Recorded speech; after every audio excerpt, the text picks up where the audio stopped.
Bong ơi, nhà nó men men là bọt thì sạch vậy.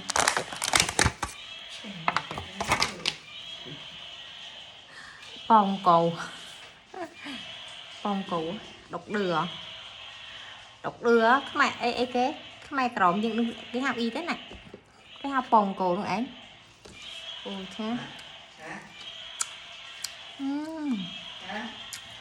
ngon nhá.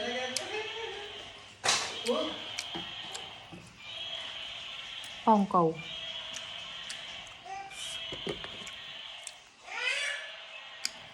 tao đang học bằng bệnh nhiều bà này ngay bệnh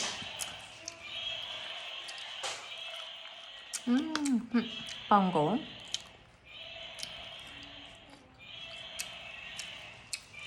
tao bây giờ ngày nó phở hai đồng mặn mau mà đòn ấy da chuyện cái sàn trùng vò nè wow bạn một cái bông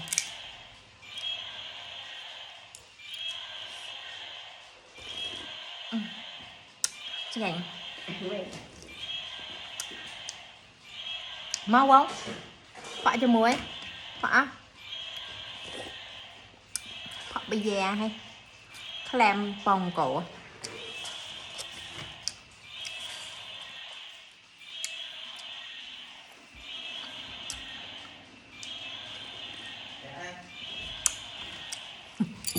sao nha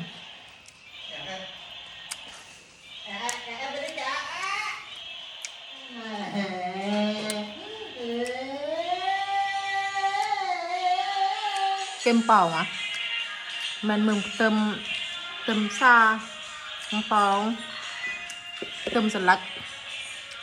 rồi tôm một tê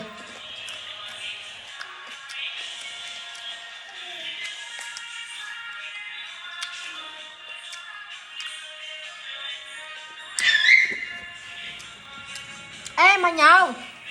máu bóng máu hao chờ kẹo ạ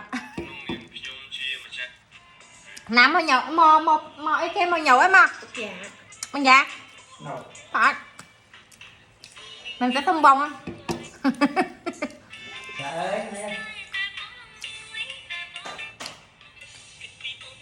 nghe mỏng ơi bông của cái mai cầm chực rộm giờ tự dinh ở mày là năng tê mà sao cái mai ăn mà cái này là có trẻ hen không phải ăn hen không đấy nhóm ở tại ý xịt bán xịt ngọt